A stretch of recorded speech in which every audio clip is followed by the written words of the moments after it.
ओम देवी प्रपन्नाति हरे प्रसीद प्रसीद मातर जगतोऽखिलस्य प्रसीद विश्वेश्वरि पाहि विश्वं त्वमेश्वरी देवी चराचरस्य शरणागत दीनार्थ परित्राण परायणे सर्वस्यार्ति हरे देवी नारायणी नमोस्तुते।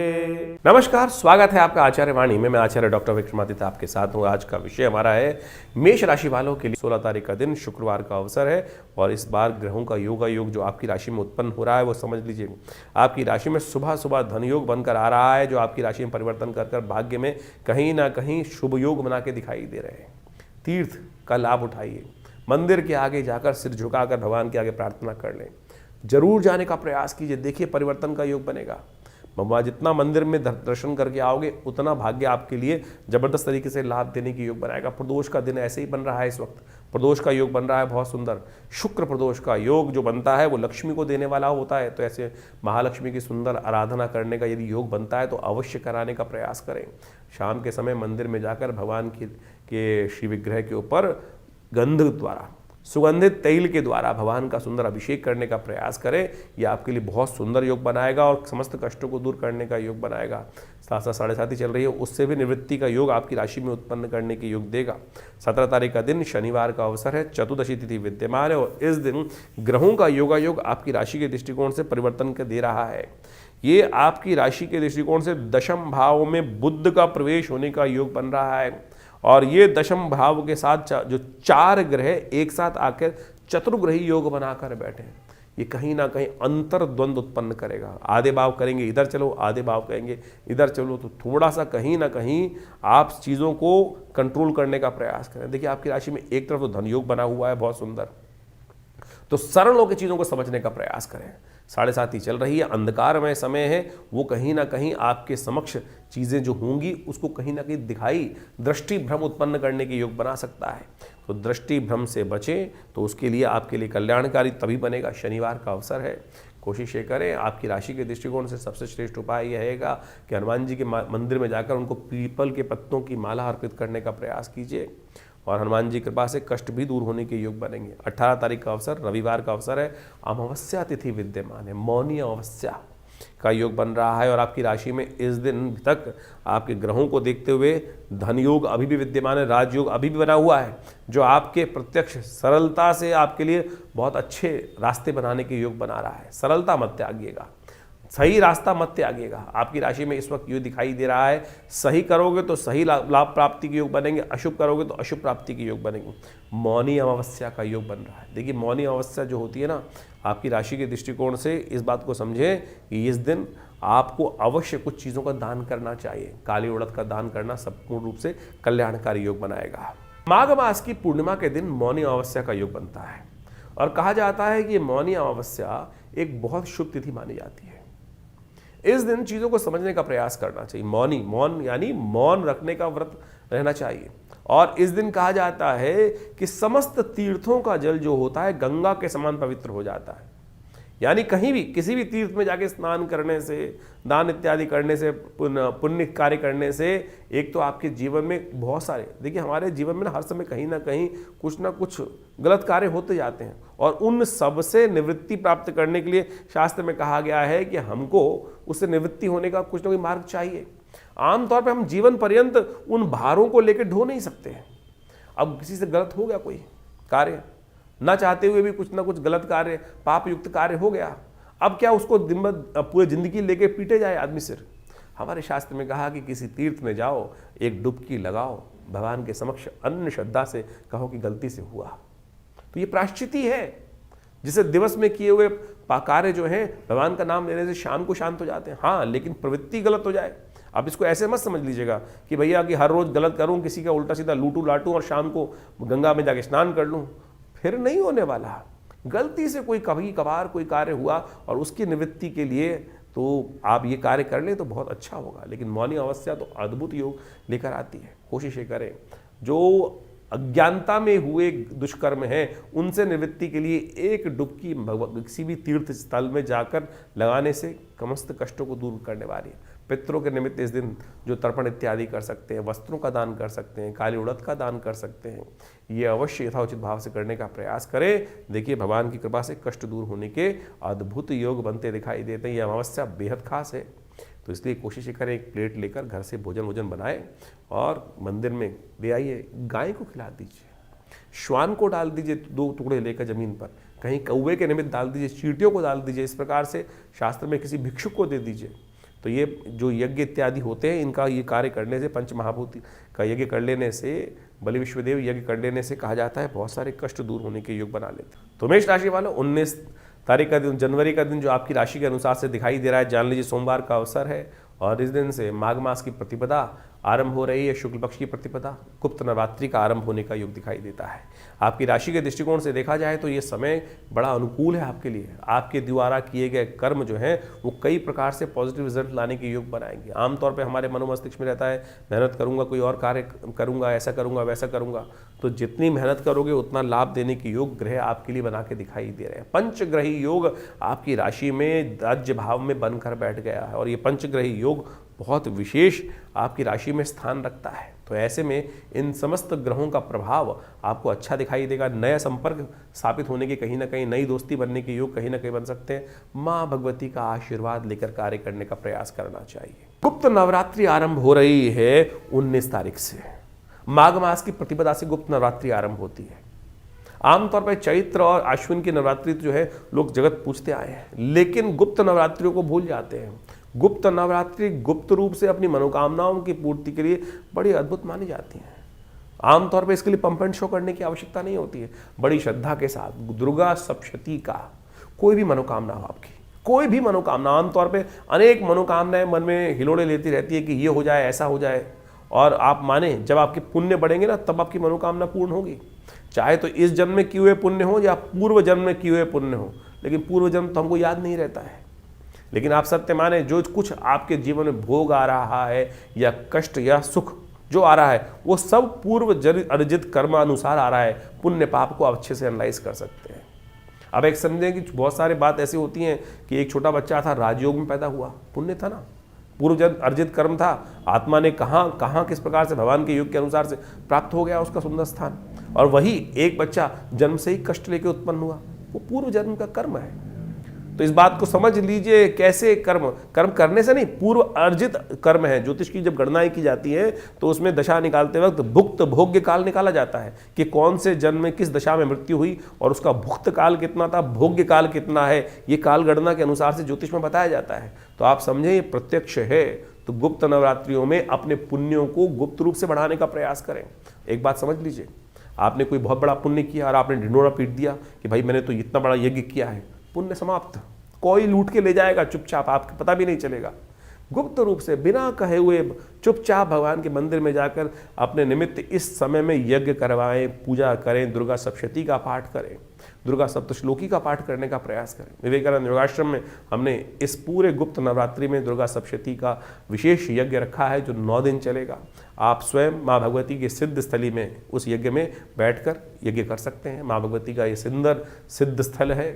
500 साल पुरानी प्रतिमा माँ भगवती की जो मुल्तान से आई 1947 में, आज आश्रम में प्रतिष्ठित है। उन्हीं के सानिध्य में दिव्य रूप आपके समक्ष देख रहे हैं आप। उनका दर्शन कर कर, उनके सानिध्य में यज्ञ कर कर अनेक मनोकामनाएं, अनेक कष्ट दूर होने के हमने स्वयं लाखों लोगों के साथ जीवन में देखा है प्रभाव। तो आप भी अपने इस सुंदर योग पर, माँ भगवती के सुंदर यज्ञ में अपने निमित्त यज्ञ कर उसमें बैठिए, करिए और देखिए माँ भगवती की कृपा से समस्त कष्ट दूर होने के योग बनेंगे।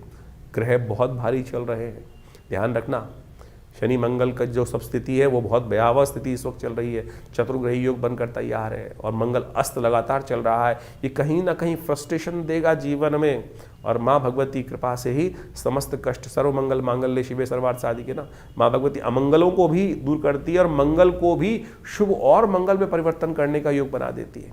और भगवती ने स्वयं कहा है, भविष्यति न संशया, कि इन समस्त कष्टों को दूर करने में, जो मनोरथ सिद्ध करने में, इसमें कोई संशय है नहीं। दुर्गा सप्तशती के 12वें अध्याय में कहा गया ना, सर्वा बाधा विनिर्मुक्तो धन धान्य सुतान्विता, तो क्यों कष्ट में रह रहे हो, कष्ट को दूर करने के लिए सुंदर योग जो बन रहा है इसका लाभ लेने का प्रयास कीजिए। माँ भगवती की कृपा से कष्ट दूर होंगे। गुप्त नवरात्रि का सुंदर अवसर आप समक्ष के सामने विद्यमान है, इसका लाभ लेते हुए कार्य करें। माँ भगवती की कृपा से समस्त कष्ट दूर होने के अद्भुत योग अवश्य बनेंगे। 20 जनवरी के दिन मंगलवार का सुंदर योग बन रहा है और साथ साथ उस दिन द्वितीया तिथि विद्यमान है। ग्रह नक्षत्रों के दृष्टिकोण से प्रभाव समझ लीजिए। आपकी राशि के दृष्टिकोण से समय ऐसा है कि आपके कर्मों की छाप पॉजिटिव रहती दिखाई दे रही है। बस आपको पूर्ण विश्वास के साथ, दृढ़ विश्वास के साथ कार्य में लगने की ज़रूरत है।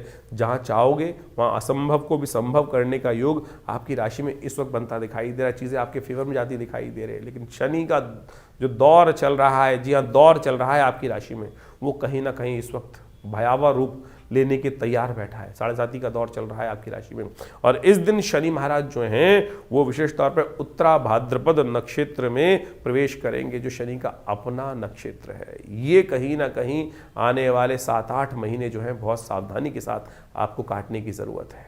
तो 20 तारीख के दिन शनि महाराज जो हैं अपने नक्षत्र में प्रवेश कर रहे हैं।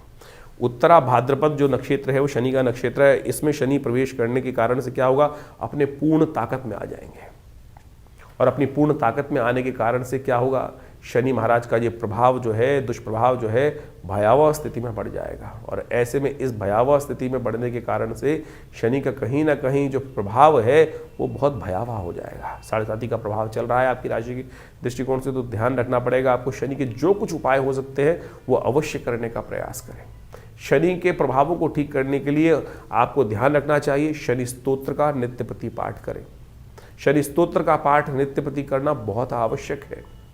ओम नमः कृष्णाय नीलाय शितिकंठ निभाय च नमः कालाग्नि रूपाय कृतांताय च वै नमः। नमो निर्मांस देहाय दीर्घशम जटाय च नमो विशाल नेत्राय शुष्कोधर भयाकृते नमः पुष्कल गात्राय स्थूल रोमणे अथ वै नमः।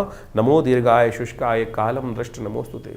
नमस्ते कोटराक्षाय दुर्निरीक्षाय वै नमः। नमो घोराय रुद्राय भीषणाय कपालिने नमस्ते सर्वभक्षाय बलिमुख नमोस्तुते। सूर्यपुत्र नमस्ते अस्तु भास्करे भयदाय च। अभे इस प्रकार से जो शनि स्तोत्र का पाठ है यदि आप नित्यपति करेंगे, हमने थोड़ा सुना है आपको, हमारे इस चैनल पर आपको पूरी तरह से मिल जाएगा। यदि आप नित्यपति इसका पाठ कर लें तो सत्य माने भगवान की कृपा से आपके बहुत सारे कष्ट दूर होने के योग बन जाएंगे। इसके साथ साथ शनि के बीज मंत्र का पाठ करें, ओम प्रांग प्रींग प्रोंग से शनिश्चराय नमः। और जब तक ये शनि का प्रभाव चल रहा है, 7.5 का प्रभाव या कि शनि के ढैया का या जो भी शनि का प्रभाव आपकी राशि के दृष्टिकोण से जो बताया जा रहा है वो चल रहा है, तो उस समय में अवश्य हनुमान जी को चोला चढ़ाएं और हो सके तो आप सतनाजे का दान करने का प्रयास कीजिए। अपने वजन के अलावा सतनाजे का दान आने वाले 5-6 महीनों में 1-2 बार 4 बार अवश्य करने का प्रयास कीजिएगा।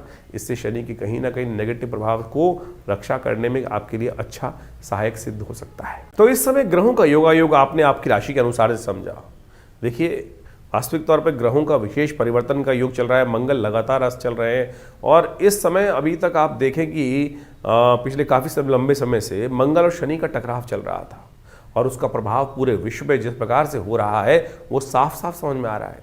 एक तो सूर्य का वर्चस्व की लड़ाई, वर्चस्व स्थापित करने का प्रयास, हर कोई कहीं ना कहीं हमारे निजी जीवन में भी या पूरे विश्व के व्यापक रूप से देखें, हर डिस्ट्रिक्ट के दृष्टिकोण से देखें, हर जगह के दृष्टिकोण से देखें, तो एक ऐसी होड़ इस वर्ष रहने वाली है, क्योंकि ये वर्ष जो है सूर्य का वर्ष है, तो हर कोई अपना आधिपत्य स्थापित करने का बड़ी जद्दोजहद के साथ प्रयास करता दिखाई देगा। और इस समय में जब शनि मंगल का टकराव चल रहा है तो ऐसे में कहीं ना कहीं जो द्वेष भावना है वो ज़्यादा बढ़ती दिखाई देगी। और अब मंगल जिस प्रकार से परिवर्तन कर कर आगे बढ़ेंगे और मंगल उच्च के होने के योग बनाएंगे, लेकिन साथ साथ अस्त भी होंगे, तो ये कहीं ना कहीं जीवन में एक ऐसी आपाधापी की तरफ छटपटाहट, मनोमस्तिष्क में एक छटपटाहट जो उत्पन्न कर सकता है, जो विशेष तौर पर आप मान के चले मनोमस्तिष्क में फ्रस्ट्रेशन डालने के योग बना सकता है। इसको आपको अच्छे समझ लेना चाहिए। मंगल का किसी ये प्रभाव जो है, ये परिवर्तन है, चतुर्ग्रही योग बनने का योग बन रहा है, जो वो कहीं ना कहीं अंतर द्वेष को उत्पन्न करने के योग बनाता है। आपकी राशि के अनुसार से आपने उसका पूरा प्रभाव समझा है। शनि भी अब पूर्ण ताकत में आ चुके हैं, क्योंकि अपने ही नक्षत्र में वो प्रवेश कर चुके हैं। तो आपको बड़ी सावधानी के साथ अपनी राशि के प्रभाव को समझते हुए जो उन उपायों को हमने आपको बताया है वो अवश्य करने का प्रयास करें। देखिए पुण्य कार्य, जीवन में कष्ट को जो दूर करता है ना, वो पुण्य कार्य ही करता है। इस बात को हमको सीधी तरह समझने का प्रयास करना चाहिए। नहीं तो कई बार क्या होता है, भ्रांति उत्पन्न हो जाती है, हम पुण्यों से दूर हो जाते हैं और गलत गलत कर्मों की तरफ निवृत्त तो हम होते ही रहते हैं। जीवन में यदि दिन के 24 घंटे हैं तो लाख प्रयास करने के बावजूद भी कुछ ही समय ऐसा होता है जो हम अपने आप को पुण्यों की तरफ, अच्छे कर्मों की तरफ प्रवृत्त कर सकते हैं। लेकिन मनसा वाचा कर्मणा यदि देखें, उसको समझने का प्रयास करें तो ज़्यादातर, अधिकतर समय जो है, 90% समय जो है वो कहीं ना कहीं पाप युक्त कार्य ही होते दिखाई देते हैं। देखिए, कर्म 3 प्रकार के हैं, मनसा वाचा कर्मणा, और सबका प्रभाव है। इस बात को ये नहीं समझे कि हमने सोच लिया और हमने किया नहीं तो उसका प्रभाव नहीं। सोचे हुए अच्छे कर्म का या सोचे हुए बुरे कर्म का प्रभाव भी उतना ही होता है जितना प्रत्यक्ष किया जाए। तो इस बात को हमको समझते हुए कार्य करने का प्रयास करना चाहिए, तभी तो जीवन में जो अशुभ प्रभाव उत्पन्न होता है हमारे जीवन के कर्मों का, वो हमारे जीवन में सामने घटता है। तो इसलिए हमारे पुण्य भी क्षय हो जाते हैं। तो इसलिए कोशिश ये करें, जितने योग हो सके अच्छे कर्म करने का प्रयास करें, सेवा भाव मन में रखने का प्रयास करें। जो ये समय समय पर जो हम आपको पौराणिक ज्योतिष के अनुसार से, देखिए एक बात को समझें, जो वास्तविक तौर पर वैदिक ज्योतिष, पुराणिक ज्योतिष है, वो आपको अच्छे समझने की आवश्यकता है। वैदिक ज्योतिष के नाम पे बहुत सारे लोग भ्रांति उत्पन्न करने का प्रयास करते हैं। जो पुराणों इत्यादि में वर्णित कथाओं के माध्यम से, उपनिषद इत्यादि कथाओं के माध्यम से आपके समक्ष जिसको पंचांग लिखता है कि आज ये उत्सव है, ये उत्सव है, ये उत्सव है, ये उत्सव है, और उन कथाओं को पुराणों में जो इंगित किया गया वो इसीलिए बताया गया है कि वहाँ वो उस प्रकार से कर्म करके चीज़ों को ठीक करने का प्रयास उस फला फला व्यक्ति ने वहाँ उस युग में ऐसे किया, उस व्रत को आप ऐसे करेंगे तो आपके जीवन के कष्ट भी दूर होने के योग बनेंगे। लेकिन हम लगे हुए हैं पता नहीं उपायों की तरफ जाने के लिए, टोटकों की तरफ जाने के लिए, किस किस प्रकार के अजीब अजीब टोटके हर कोई व्यक्ति बताने का आज यथाउचित भाव से प्रयास कर रहा है। कोई विचित्र स्थिति है, कोई शराब पिलाया जा रहा है, कोई शराब का दान कराया जा रहा है, कोई देवता को भी शराब चढ़वाया जा रहा है। क्या ये ज्योतिष धर्म का प्रभाव है? बिल्कुल धर्म का प्रभाव नहीं है। किसी के मन में कोई हीन भावना उत्पन्न नहीं, उसने एक गलत रीति चला दी और उसके पीछे एक ऐसी जो दौड़ आरंभ हो गई है, अंधी दौड़, जिसको कोई समझते हुए मन मस्तिष्क समझता है, लेकिन फिर भी अंधी दौड़ की तरफ हम भागते चले जा रहे हैं। धर्म बड़ा सात्विक है, सात्विकता से भरा हुआ है, धर्मयुक्त, सत्ययुक्त कार्य करने की, धर्म प्रेरित करने का प्रयास करता है। तो जहां भी कोई गलत भाव आपके मन में समझ में आ रहा है, आपके मन, क्योंकि आपके मन में भी अंतरात्मा परमात्मा कहीं बैठा हुआ है, तो इसको समझते हुए कार्य करने का आप प्रयास करें। हम ज्योतिष को, पौराणिक ज्योतिष को, वैदिक ज्योतिष को उसी रूप में आपके समक्ष उपस्थित करने का प्रयास करते हैं। जो उपाय बताते हैं वो भी शास्त्र में वर्णित जो है वही उपायों को आप करने का प्रयास करें। नहीं तो वो अंगूठी पहनकर या कुछ ना कुछ उल्टे सीधे टोटके जो बताए जाते हैं, ऐसा कर दो, ये कर दो, इसके ऊपर से उतार के यहाँ फेंक दो, ऐसा फेंक दो, उससे इस बात को समझो कि शास्त्र में कहीं वर्णित नहीं है इन सब बातों को। तो हमने आपके समक्ष अनेक उपायों को आपके समक्ष रखा है, तो आप यथाउचित भाव से उनको करने का प्रयास करें। ईश्वर की कृपा से आपके जीवन में परिवर्तन का योग अवश्य बनेगा। देखिए इस वक्त ग्रहों की युति देखें कैसी चल रही है। शुक्र के समक्ष बुध जो बृहस्पति की युति बनी हुई थी अभी, उसके साथ साथ शनि मंगल का टकराव चल रहा था, और अब जिस प्रकार से शनि तो अपने पूर्ण जो रूप में आ गए हैं, पूर्ण रूप से अपनी नक्षत्र में भी प्रवेश करने के बाद जब प्रभाव उत्पन्न करने वाले हैं, तो आपको उनका सही उपाय समय से कर लेना चाहिए, जान लेना चाहिए इनका प्रभाव हमारे जीवन में किस प्रकार का होने वाला है। तब जाकर आप इन समस्त दुष्प्रभावों से, जो ग्रहों का दुष्प्रभाव है, उनसे बच पाएंगे और अपने जीवन को सही तरफ। ऐसा नहीं हो सकता यदि ग्रह का अशुभ प्रभाव भी है तब हम उसका उपाय करें और हम उसके अनिष्ट प्रभाव से, गलत प्रभाव से न बच पाएँ। बिल्कुल बच पाते हैं। लोगों की, हज़ारों लोगों की साढ़े साथी आती है, हज़ारों लोगों की गलत दशाएँ आती हैं, उसके बाद भी उनके जीवन में कोई गलत घटना नहीं घटती। कारण क्या है? कारण है उनके किए गए अज्ञात पुण्य कार्य, वो कहीं ना कहीं रक्षा कवच बनकर आपके जीवन में उपस्थित हो जाते हैं और गलत समय व्यक्ति को पता भी नहीं चलता कब आया कब चला गया। तो इस सिद्धांत को सही रूप से समझ के प्रयास करें। कई बार भ्रांतिवश हम उस सिद्धांत को समझते हुए भी अज्ञानतावश उस काल ग्रास में फंस जाते हैं और उसके सिद्धांत को समझ नहीं पाते हैं। कोशिश ये करें इन समस्त चीज़ों को सही से समझें, और हमारा ये आश्रम आपके समक्ष हर बार रहता है। बहुत सारे कार्य समय समय पर चलते ही रहते हैं, उनके साथ जुड़ेंगे तो भगवान की कृपा से आपके जीवन के कष्ट भी दूर होंगे। माँ भगवती की कृपा आपके जीवन में बरसती रहे, आपके कष्ट जीवन में दूर होते रहे, और इस प्रकार से जो यज्ञ इत्यादि होते हैं उनमें आप जुड़िए। रविवार वाले यज्ञ में तो आप सामूहिक तौर पर सब लोग आ सकते हैं। और उस दिन हमसे मिल भी सकते हैं और आपके एक कोई प्रश्न का जरूरी है, आवश्यक है, कोई बहुत बड़ी समस्या है तो उसका निदान भी उसी कार्यक्रम में हम अवश्य देने का प्रयास करेंगे। धन्यवाद।